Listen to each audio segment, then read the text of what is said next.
দিনাজপুরের প্রত্যন্ত গ্রামে শখের বশে দুম্বার খামার থেকে মিনি চিড়িয়াখানা গড়ে তোলা হয়েছে। চলতি বছর যাত্রা শুরু করে সবার কাছে পরিচিতি পেয়েছে এই মিনি চিড়িয়াখানা।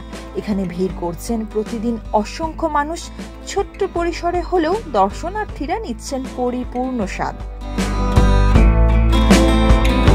গ্রামে নতুন এই চিড়িয়াখানা গড়ে তুলেছেন দিনাজপুরের ইঞ্জিনিয়ার মোহাম্মদ রইচউদ্দিন মিয়া বাবলু। গত মার্চ মাসে 2 একর জায়গার উপর এই মিনি চিড়িয়াখানা করা। ইডেন বে কক্সবাজার সমুদ্র সৈকতের উপর নিজেদের একটি ঠিকানা। মাত্র 5 লাখ টাকায় আপনিও হয়ে যেতে পারেন এই হোটেলের মালিক। ইডেন বে, a concern of ভাইয়া হোটেলস। করা হয়েছে। দিনাজপুরের মিনি চিড়িয়াখানায় বর্তমানে পিকনিক স্পট ছাড়াও ময়ূর, 3 পাওয়ালা গরু, বানর, দুম্বা, অস্ট্রেলিয়ান ঘুঘু, চীনা হাঁস, ব্রাহ্ম মুরগি, বিদেশি বিড়াল, ইমু পাখি, বিদেশি ইঁদুর, চিত্রা হরিণ, ককটেল পাখি, বিদেশি কুকুর, বিড়াল সহ বিভিন্ন পশু পাখি রয়েছে। এখানে আসতে চাইলে দিনাজপুর ফুলবাড়ি মহাসড়কে মাঝপথে আমবাড়ি আসতে হবে। সেখান থেকে পার্বতীপুর সড়কে যাওয়ার পথে উত্তর মরনায় তাহেরপাড়া এলাকায় রাস্তার পাশে আবু তাহের মিয়া অ্যাগ্রো ফার্ম। আর এটাই বর্তমানে মিনি চিড়িয়াখানা হিসেবে পরিচিত। প্রবেশ মূল্য ধরা হয়েছে 20 টাকা। দর্শনার্থীরা জানিয়েছেন, মিনি চিড়িয়াখানায় প্রবেশের পর বিদেশি জাতের একটি বিড়াল সঙ্গে সঙ্গে ঘুরতে থাকে।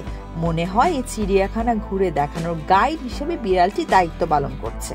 চিড়িয়াখানাটি অল্প দিনেই সবার দৃষ্টি কেড়েছে। ছুটির দিনে ভিড় বেশি হয়। একা কিংবা বন্ধু বান্ধব নিয়ে এখানে অনায়াসে বেড়াতে আসতে পারেন যে কেউ। এছাড়া এখানকার চিড়িয়াখানার ভেতরেই রয়েছে পিকনিক স্পট। শিশুদের জন্য খেলাধুলার ব্যবস্থা আছে। শান্ত নিরিবিলি চিড়িয়াখানায় হাঁটার সময় চারপাশ থেকে পাখির ডাক শুনে বেশ ভালোই লাগবে সবার। এখানে আছে, প্রথমে যদি আমি দেখি যে আমার পাশে আছে ইমু পাখি আছে, তারপর আমার বাচ্চাদের বিড়াল আছে, তারপরে আমার দুম্বা আছে, তারপর বানর আছে, তারপর আছে ময়ূর পাখি আছে, তারপর বিদেশি কুকুর আছে, তারপরে হরিণ আছে, তারপরে এদিকে কচ্ছপ আছে। মানে রাখার চেষ্টা করতেছি আর কি। আর মানে যেগুলো হলো সহজে বাচ্চা কাচ্চারা দেখতে পায় না, সেগুলো সংগ্রহ করার জন্য চেষ্টা করছি। ভবিষ্যতে আমার সাধ্যমতো যেগুলো পাবো ইনশাল্লাহ, যেমন অলরেডি আমি ওই যে গাধাকে অর্ডার দিছি, গাধা, তারপরে মুখ পড়া বানর, এটা অর্ডার দিছি।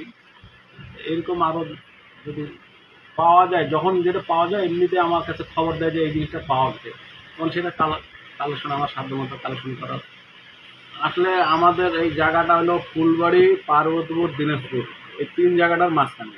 যেমন আমি যদি পার্বতীপুর থেকে আসতে চাই, পার্বতীপুর থেকে দক্ষিণ থেকে হাবড়া পর্যন্ত এসে, হাবড়া থেকে এসে চৌপতি থেকে সরাসরি পশ্চিম থেকে আসলেই পাওয়া যাবে। এখান থেকে 10 কিলোর মতো হবে।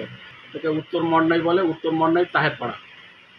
হ্যাঁ, এখন অনেকেই ওই যে উত্তর মন্ডাই তাহেরপাড়া আর চিড়িয়াখানার কথা বললে আশেপাশের লোকজন চিনে। আর যদি দিনাজপুর হয়ে আসি, দিনাজপুর থেকে আমবাড়ি থেকে যে রাস্তাটা পার্বতীপুর দিয়ে গেছে, হ্যাঁ, এই রাস্তার মধ্যেই পড়ে 5 কিলোর দিকে।